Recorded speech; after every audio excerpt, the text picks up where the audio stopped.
Hey, what's up, everyone, and welcome to another one-on-one episode of We Need to Talk. I took a couple weeks off, but I could not think of anyone better to join me other than my good friend, the executive director of the LA Democratic Party, Mr. Drexel Heard. Thank you so much for joining me again on We Need to Talk.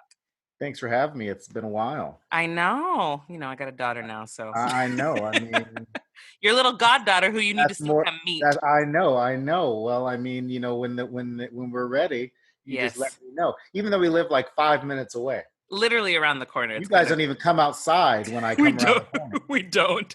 Jex always says we treat him like a commoner. Just a commoner. I mean, I'm outside putting shit in the mailbox.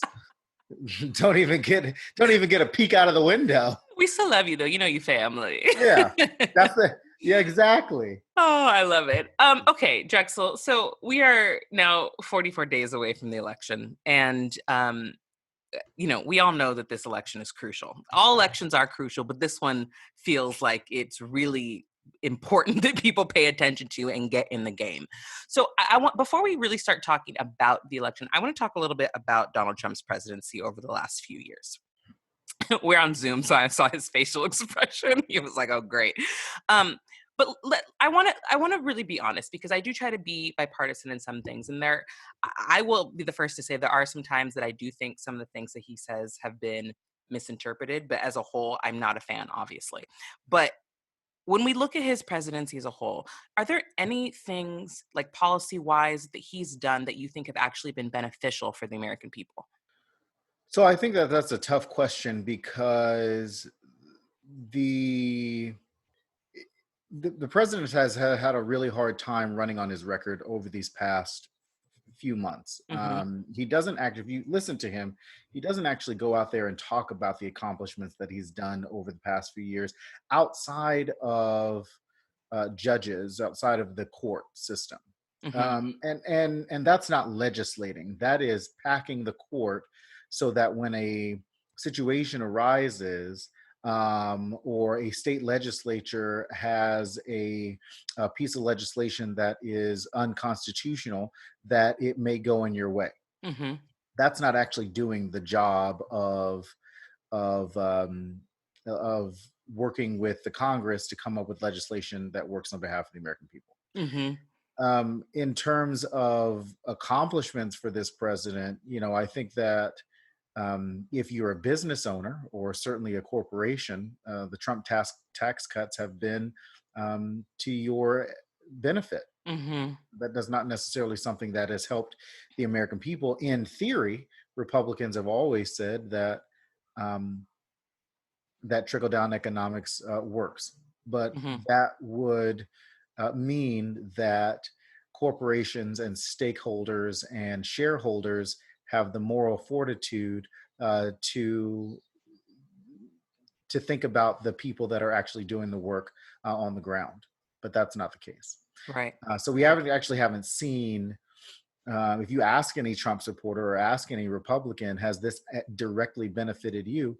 Their answer will vary from no, it hasn't, to I'm sure it's going to make its way down to me. Right. But that's just how people kind of work. I mean, look, I'm not, I think everybody has their views on religion, but that's kind of like waiting for God to bless your life at some point. You're just waiting for that opportunity to happen. Right. And in the moment, you're not going, and where Americans need relief right now, which I'm sure we'll talk about, Mm-hmm. where the Senate is in a little bit. But so you got that. And then, of course, you've got the more foreign policy related stuff, where the White House has been pretty good on focusing its Middle East policy on the state of the Middle East. Mm-hmm. We saw the president work with the UAE and Israel and partners to come up with a joint agreement on how to move forward in the Middle East. That's certainly something that has not been that's taken other presidents a long time to do. But I guess if you're not focused on the American people, then I guess the only other thing that you can focus on is somebody else. Right. And so, but does that directly impact the American people? On a macro level, of course it does. Right. Because we're not, hopefully we're not sending troops overseas. Hopefully we're not spending money over there, but we will continue to spend money on Israel in the billions to protect their country, and of course try to balance the relationship between Israel and Palestine, Mm-hmm. and what a two-state solution or not might look like. And so the other part of that, the only a third accomplishment of that is, of course, the First Step Act Mm-hmm. For uh, prison reform. for prison reform that Mm-hmm. Van Jones and so many people out there have talked about. Now, does that have has that had a direct impact on Black Americans across the country? Absolutely not. I Yeah. mean, I think that you're still seeing, like, if you're going to talk about, it's one thing to talk about prison reform and not talk about police reform. You Right. can't do both. Yeah. Yeah. And so, what this president has failed to do, while accomplishing something on prison reform, has failed to address the reason how people get to prison. Exactly. Yeah. And so, you can't do one without the other. Right.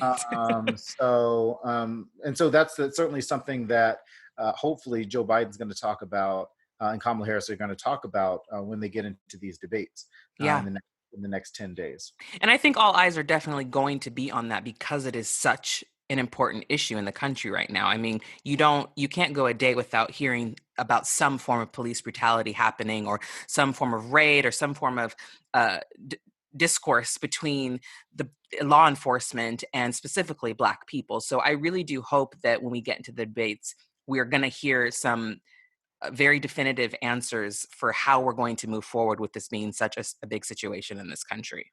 Sure, and I think that you're going to hear a lot about that from, hopefully, depending on the questions, because I think that people forget that in these debates, um, that it really comes down to what questions are being asked and Yeah. how they're able to pivot Right. uh, Right.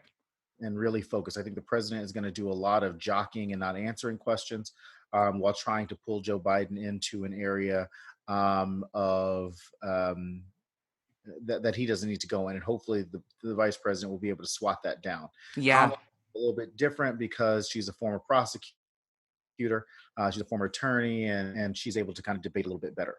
But I mean, if you go on JoeBiden.com and you're looking at the bunch of plans, I mean, there are a lot of plans on that Yeah. website. Yeah. And I was going to bring that up. So for you, when you're looking at that website, what do you think are the most important policies that he's running on? Well, right now, I think if you're the one thing that the American people care about the most, of course, is with the state of the economy. Mm-hmm. The Trump administration inherited an economy that was booming, that was Mm-hmm. blossoming, and that jobs were being created monthly. That he's Now, taking credit for. I want people that's, to. yeah, and certainly certainly has nothing to do with any policy that he's put out there, Right. or any red tape that he thinks that he's cut.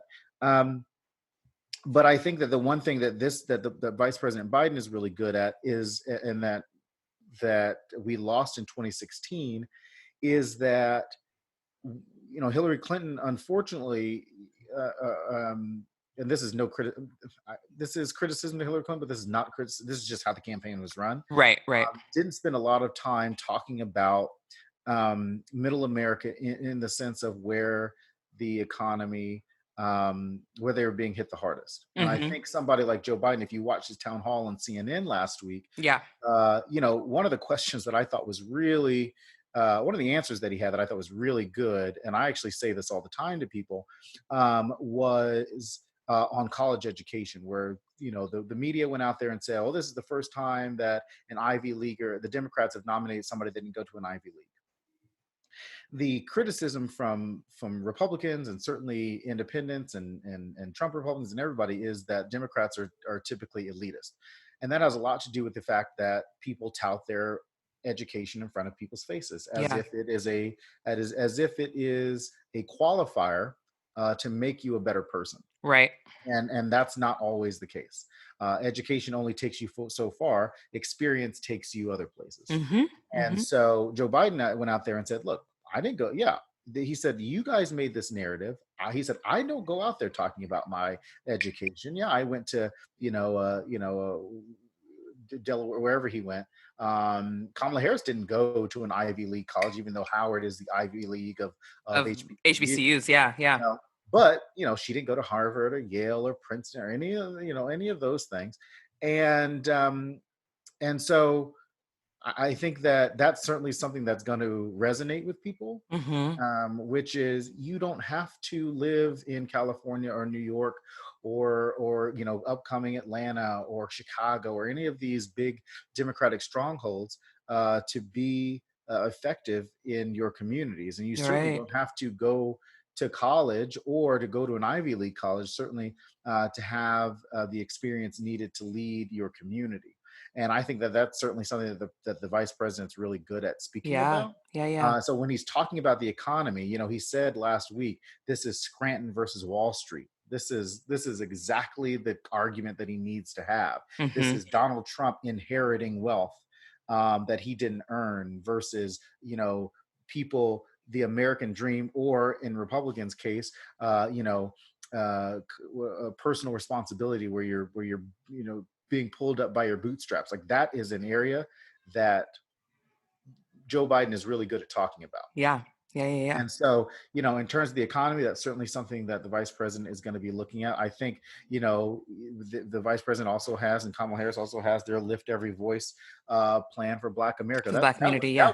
that was an early plan developed by both Senator Harris and Joe Biden. Mhm. And that was one of the first plans that was rolled out right after the right after the California primary, and right after South Carolina. Mhm. So that's certainly something that they've kind of built on over these past few weeks.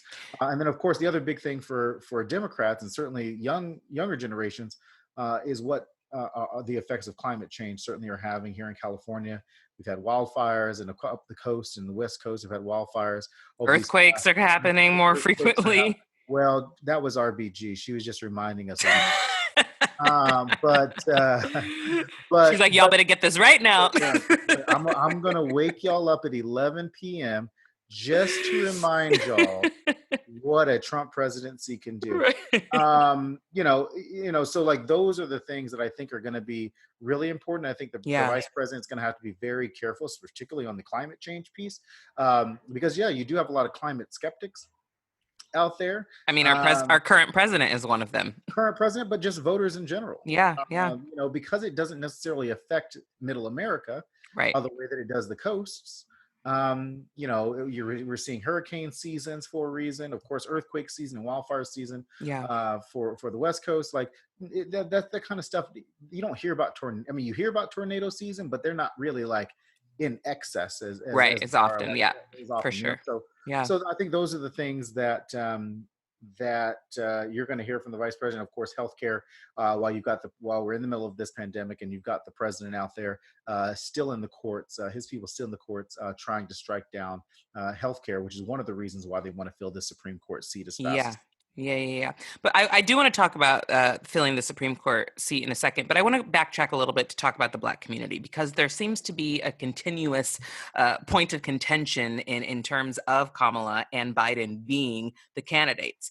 And I think you and I are both kind of in the same mindset of with Kamala, she was a prosecutor. She did her job. And, as a Black woman, sometimes you have both hands tied and your feet are also shackled at the same time. And you just have to do your job. With Biden, I think he's a product of the times. And I think that I'm very, we talked about religion a little bit, but I'm very much a person of grace. And you have to give people a chance to change and show the progress that they're making. So, what do you say to the Black community who still kind of has this animosity towards them because of their past? So I think that one of the things, and clearly it's a strategic piece that Senator Harris and Joe Biden did, was not necessarily address their past. Um, and that was probably more strategy than it was anything. And sure, whatever. Everybody has their own ways of doing things. I probably would have advised a little bit different to at least address something, because Barack Obama did with Jeremiah Wright, Hmm. and Hmm. that seemed to calm people's fears.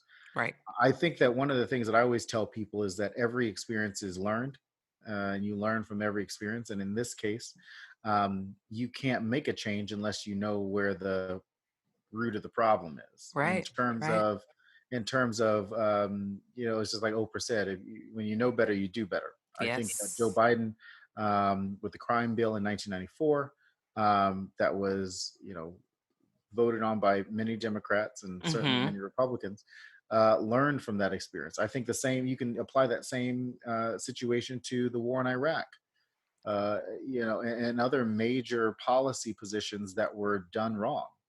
Right. And so I think in this case, people have to be able to look at it and go, okay, well, what was learned between now and then? We haven't had a major um, policy shift on crime since then, and how we look at things. I know Barack Obama certainly, um, you know, the Obama administration worked really hard to discuss and the Justice Department on mandatory minimums and address those issues, on how they went after marijuana and drug related incidents and stuff like that.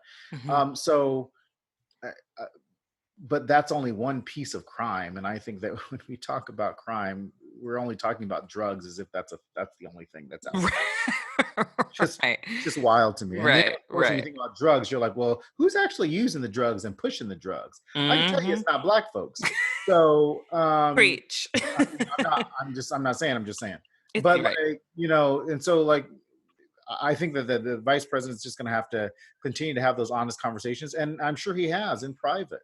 You Mm-hmm. know, obviously there are black leaders who are out there saying, look, Joe Biden has said this, this, and this. And I think that if you, like I said, if you look at some of the Biden plan for Black America, it's pretty comprehensive. It's comprehensive enough. Mm-hmm. Is there opportunity for more? Absolutely. Do we need to talk about wealth and Black wealth? Absolutely. That's something Yeah. that the Biden Closing that wealth gap for sure. Yep. yeah, and that's certainly something that the Biden plan does. Here in California, I think that there's a rule that I think one of the new laws is that you have to have an X amount of women and minorities on your board Mm. at this point. Um, I think that the other part of that, of course, is how is going to be the John Lewis Voting Rights Act, Yeah. and what that looks like, and strengthening our equal protection and the right to vote. And then, of course, something that Black Americans don't talk about enough, of course, is the impacts of the environment on Black communities. I always hate when people say low income communities in the same sentence as Black communities, but Yeah. that's just that's where we are, Mm-hmm. and so um, like I think that those are the things that we have to remember about what is next. I think you can hold people accountable. I Yes. think, and it's something I talk about to Democrats here in LA County a lot, is everybody's out there trying to hold people accountable, but nobody's out there trying to support. You got to be able to do both. Yeah. Everybody wants to criticize, but nobody wants to support the next Y- person. I completely agree with that. I feel like just on my Facebook feed at least, you've cleaned yours up quite a bit. I need to do that eventually. But I feel like I see a lot of people stating the problems, but nobody's ever coming up with solutions. But I agree, you got to be out there and support, but still hold people accountable. So I 100% think you're correct on that. Yeah, I yeah, I mean, look, I think that we spend so much. Everybody has an opinion, and Yeah. right now, more than ever, because nobody's doing anything in terms of going outside, hanging out Yeah. with. I mean, yes, I think people are moving back into somewhat of normal routines in certain cases. Look, hopping out in restaurants, doing whatever, and that's fine. Um, but at the same time, if they are not if you're not able to support, it's like criticizing your friend and not supporting them at the same time. Yeah. You Yeah. got to be able to do both, and if you're not doing both, then you're not helping the situation. Right. It's like a parent. not doing positive reinforcement, and only telling your kid exactly what they're doing wrong. Like that's Mhm. not helping them. So I think that with for Democrats here in LA, you know, I spend time, in my day job, dealing with dim on dim fights sometimes, Mhm. and I kind of tell everybody we're not getting in the middle of that Right. for a reason. Right. Right. And it's not because we don't agree that one side is being shitty. It's that at the end of the day, if we choose a side, then um, then then down the road, who knows what's going to happen. Yeah. So in this case with Joe Biden and Kamala, you can look at their record and be critical of their record of where they were in a frozen in time section. But then you also have to say, well, look at what Kamala has said. I mean, there's clips out there of Kamala Harris actually addressing the problem of racial disparity in the country. There's a whole CNN clip of, I mean, Mm. C-SPAN clip of it. And if you can't look at what she actually said about how she actually feels versus the system that she was having to deal with at the Mhm. time, then what are you doing? That just means you don't understand how things work. Right. Right. Right. And that just shows me that you're not doing a little. You're just surface level looking at things, Mhm. and that doesn't. That's certainly not going to help. That's certainly not going to. It just stresses people out. For sure. For sure. And You know. there's so many. I just don't understand. I guess the feeling of undecided voters right now. I've never understood that, especially when you're looking at kind of everything that's happening. Like, you can't be living under a rock. We see what's happening, we see what we're living in. These are the options, but do your research and you can see people don't look at people's progress. And that really bothers me. If you're going to hold people's past against them, then none of us will ever be able to progress in our lives ever at any time. So I do hope that people take time to listen to the debates, look at their policies, go on their websites, and can make an informed decision.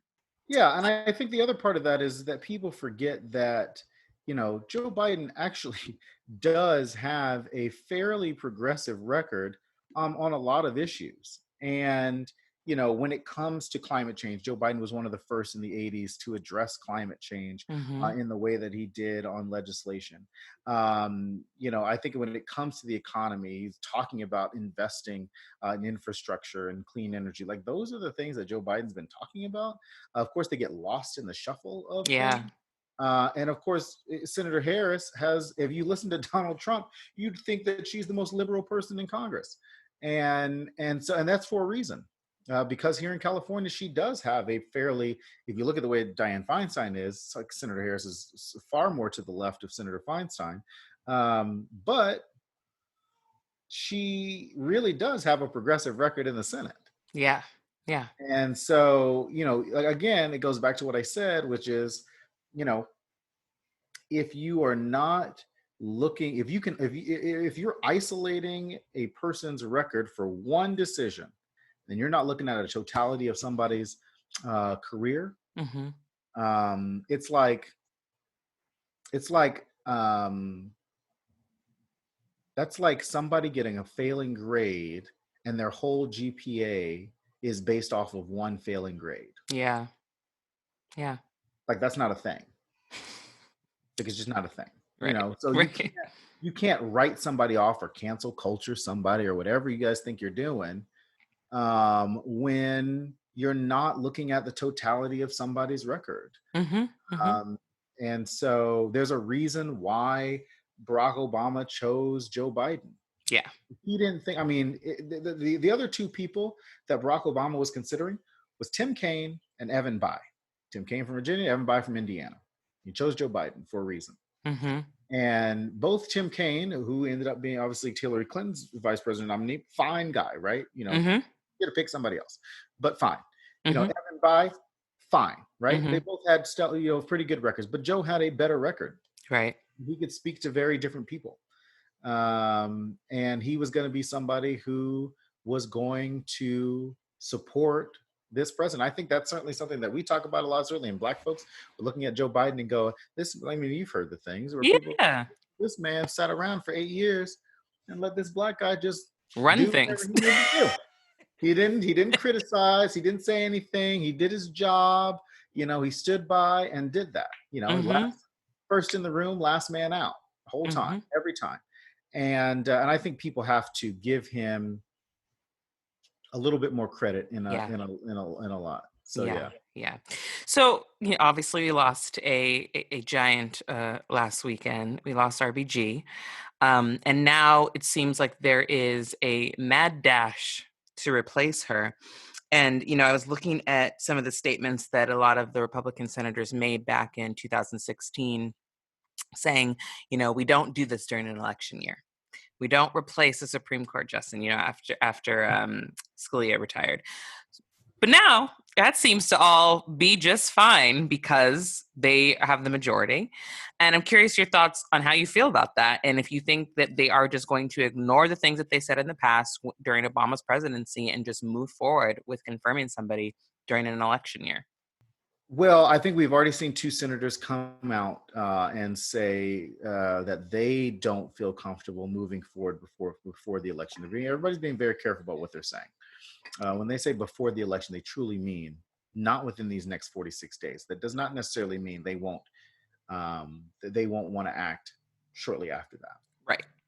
I think that Republicans, if you look at where Republicans have been over the past few years in terms of what they've actually accomplished, it's literally nothing. No, seriously, they really, if you look at the Republican record, they really have done nothing to Mm. help the American people. I But mean, we seen that during the pandemic even, but yeah, yeah. exactly. So my thing, and you saw it. I think I posted yesterday, which was, Republicans seem to have time to do everything but what they're supposed to be doing, Right. which is helping the American people. You can't say, because they were about to go on recess. They were about to go, literally next week, they were about to hit the campaign trail again. Mitch McConnell was about to send them back to their states, especially those swing states and those most vulnerable Republican senators. Need is like 5 senators to flip this whole thing. Mm. And so, and they've got a lot of senators that are up for reelection and a lot of vulnerable senators. I mean, Teresa Greenfield is leading Joni Ernst in Iowa. Mark Kelly is about to win Arizona. Cal Cunningham is leading in North Carolina against Tom Tillis, who just said that he wanted to confirm. He wanted to move forward with that. And so there's a lot of senators out there who are super vulnerable, who are trying to ride the line right now. And they don't know what to do. The only thing that they know is that there is a 70 to 80% chance that Democrats flip the Senate, Mm-hmm. and that everything that they do between now and inauguration day, if that happens, because so what people might not know is that the new Senate gets sat before the new president gets sat. Okay. And so so that happens first. That's like January 6th. Mm-hmm. Mark Kelly, if he wins in Arizona on November 3rd, will get sat on November 30th, because it is to fill John McCain's seat, Mm. remain in term. So so that brings Republicans down to 3 people that are only one more person that they can lose, basically, Right. on this.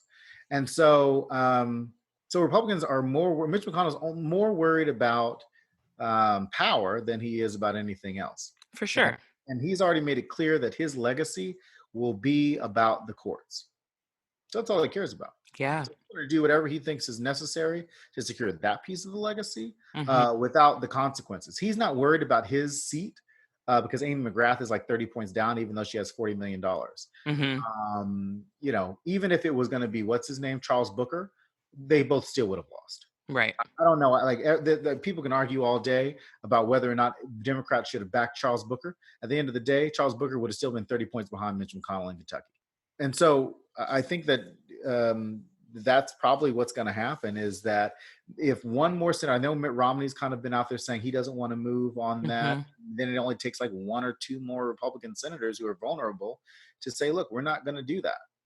And so, but at the other side of that is what happens when Republicans try to flip the chessboard over. Democrats are going to come in and bring their own chessboard, Mm-hmm. and this is the time where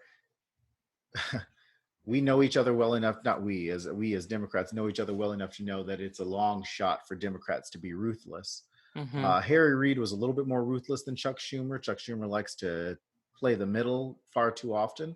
Nancy Pelosi is a much better chess player, which is why she gets things done and why Chuck Schumer does not.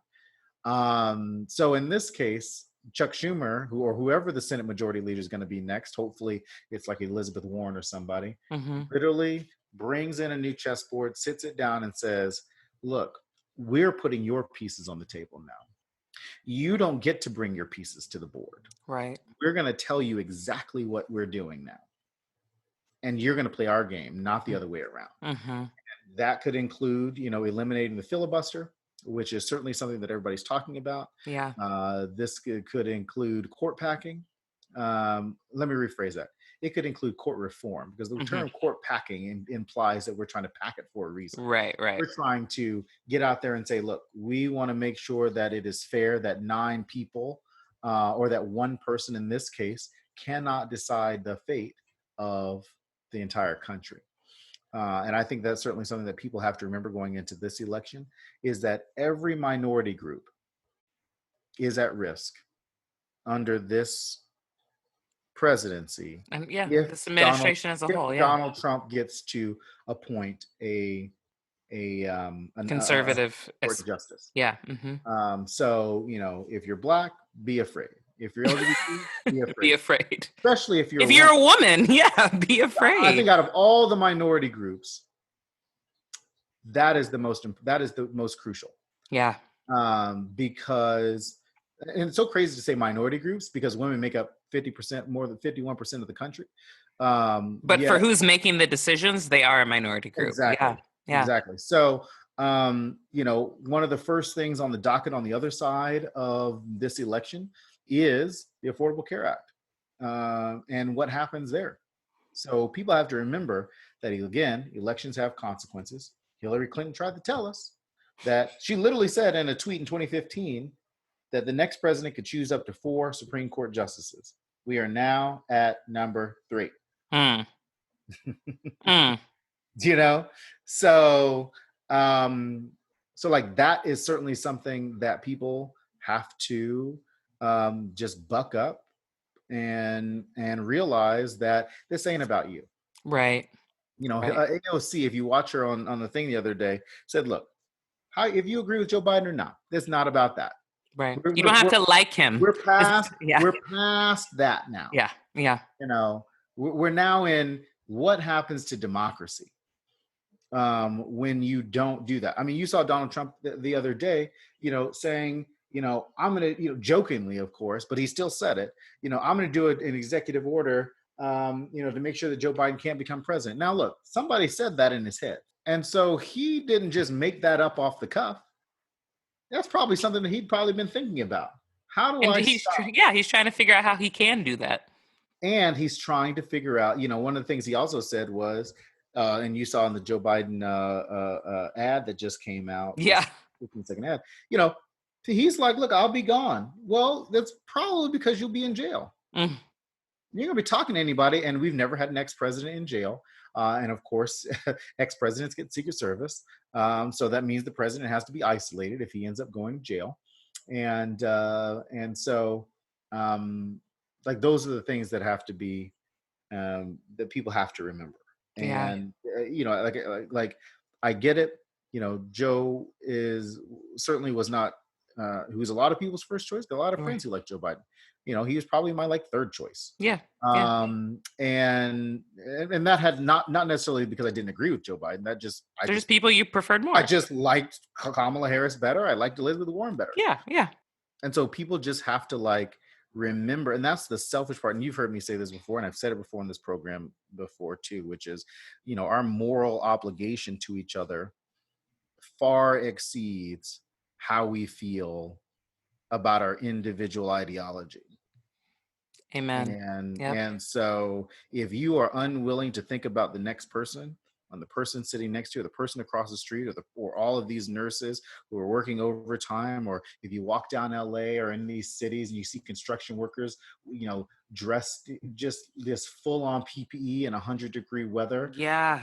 and trying to make sure they're keeping the infrastructure alive, or police officers out there getting shot in Compton for no reason, or all of these things that are happening, and you're not worried about that, and you're more worried about, well, I don't I like Joe Biden. I or don't like like Kamala Harris. Yeah. right, like that does not make sense to me. That actually makes me not want to care about you, Yeah. but I still have a job to make sure that we care about your well-being. Mm-hmm. So, I think that that's certainly something that we just have to get better on, and I Mm-hmm. hope that coming out of this pandemic, that people, I would hope that people coming out of this pandemic would realize that. But it took us, 4 months just to get people to wear a mask. We're still trying to get people to wear We're still masks. trying to get people to wear a It's mask. for some reason it's been politicized, and I for the life of me will not understand that. But I'm going to shift gears before we wrap up here, and because we are both in California, and you are the executive director of the LA County Democratic Party. I'm so proud of your That so title. they say. I love saying your title because I'm so proud of you. But I do want to talk Tim about. can't say it. He's still trying to figure it out. That's hilarious. Oh my gosh. You better tell him he better figure it out. He's like, what do you do? He's like, what do He's you like, do? what do you do again? He's like, you run the operation for the large. What does that mean? Oh In my the country? gosh. You're like, never mind. I'm like, don't even worry about it. Don't even worry about it. Just vote, please. Please, right? But I do want to talk a little bit about some of the propositions that are on the upcoming ballot for California, because I think those are just as important. I feel like when you go into election, people are so focused on the president, but you got to look at your local elections, you got to look at your regional things that you're voting on the proposition. So let's just talk about a couple of these, because I know that they have three. I'm looking at the Cal Matters website. They have three specific propositions on race and civil rights. Proposition 16 is ending the ban on affirmative action. We have Prop 17 is restoring the right to vote for people to vote that have been on parole. And then Prop 18 is letting some 17-year-olds even vote some of the time. So let's talk about those three, or in any of the propositions that you think people really should be paying attention to as well.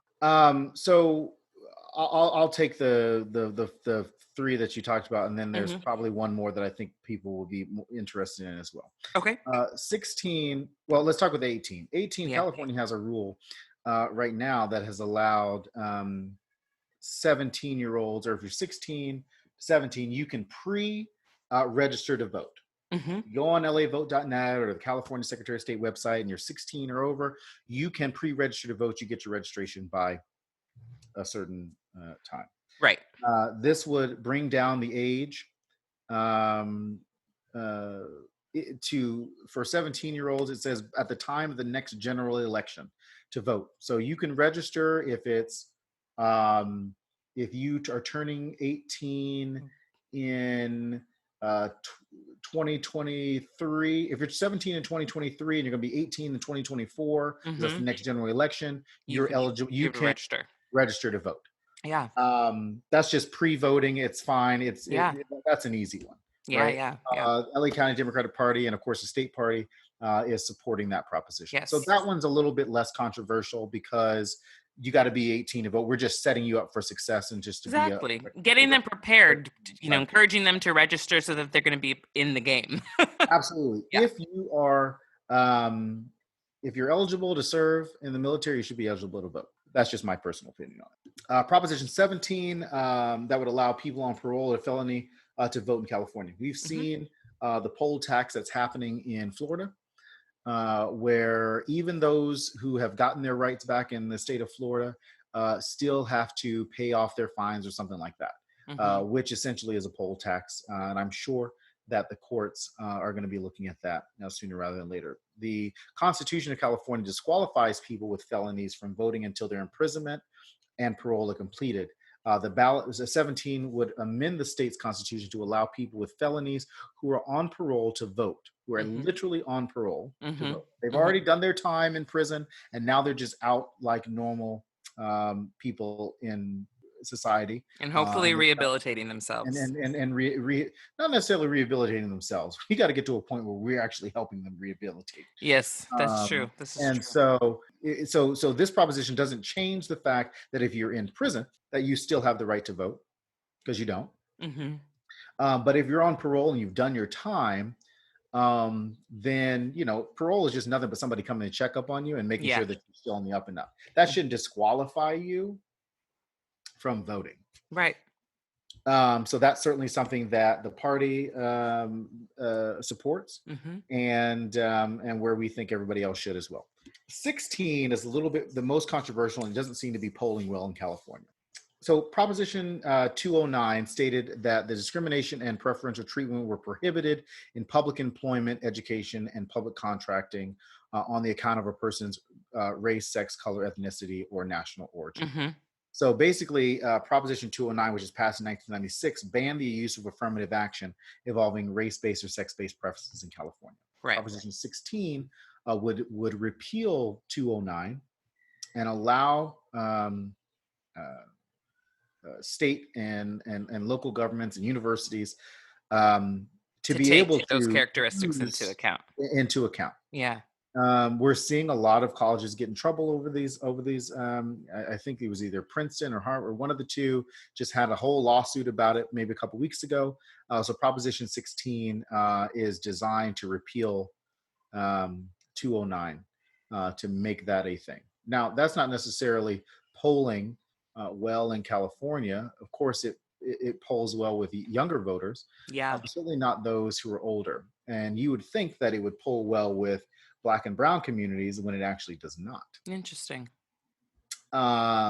So I think that one, there is because you got to get like 2/3 of the vote in the state for Proposition to pass. Proposition, I can tell you, we support Proposition 16. The likelihood of it passing is like slim to none. Hmm. Hmm. And that just has a lot to do with where everybody is. I think a couple of other propositions that people have probably seen about or Proposition 22, which is the fight with Uber and the Yes. Yeah. categorization of independent Into contractors. contractors. Hmm. A lot of folks out there, AB5 really hit hard. AB5 Yes. was designed to go after Uber and those rideshare apps. Proposition 22 is really going into the heart of that. And figuring that out, and then it probably will give the legislature an opportunity to go back to AB5 and make those adjustments Hmm. as needed. So 22 is certainly something that people who are certainly independent contractors or Uber drivers should be Need to looking pay at. attention to. Yeah. Attention to. Those are all statewide measures, but of course the ones that affect people directly, while the statewide measures do, of course, are the countywide measures here in LA County and the local ballot measures. If you look on your ballot and you see it, everybody should be getting their ballot. Actually, I'll go over the timeline in a second. Hmm. LA County's Measure J is something that's going on all of our ballots, the Reimagine LA County. It shifts and reinvests money from the supervisors have a certain amount of money into away from law enforcement Hmm. and into investing into mental health, things like that, Hmm. and figuring out where we can move that money and reinvest. So this is something that we've all been talking about. Who knows what's going to happen? Here's my thought on Measure J and just this whole election in general. Here in LA County, we have a DA's race between Jackie Lacey and George Gascon. Yeah. George Gascon, former district attorney of San Francisco, and then and Jackie Lacey, who has been not necessarily a friend to the Black community, but certainly to law enforcement and other communities, even though she likes to Yeah. pretend that she has. Right. If Jackie Lacey wins, Measure J is going to fail because those are the same pockets of people. Right. So I think that's something that certainly people have to remember, that if you are out there and you're getting folks out there to vote for George Gascon, make sure that you're out there voting for Measure J, because I can tell you LAPPL and a lot of those other police unions are certainly fighting Measure J because they don't want their money taken away from them. Hmm. Hmm. But but Jackie Lacey has a better chance of winning than people think she does. Yeah. There are a lot more conservative parts of this I think with the shooting of the two deputies, I mean, that was It's the that changed. was like Yeah. that was like if there was a coffin and there are four nails that need to be driven, Jackie Lacey's already put three in the coffin of George Gascon, right? Yeah. Yeah. And so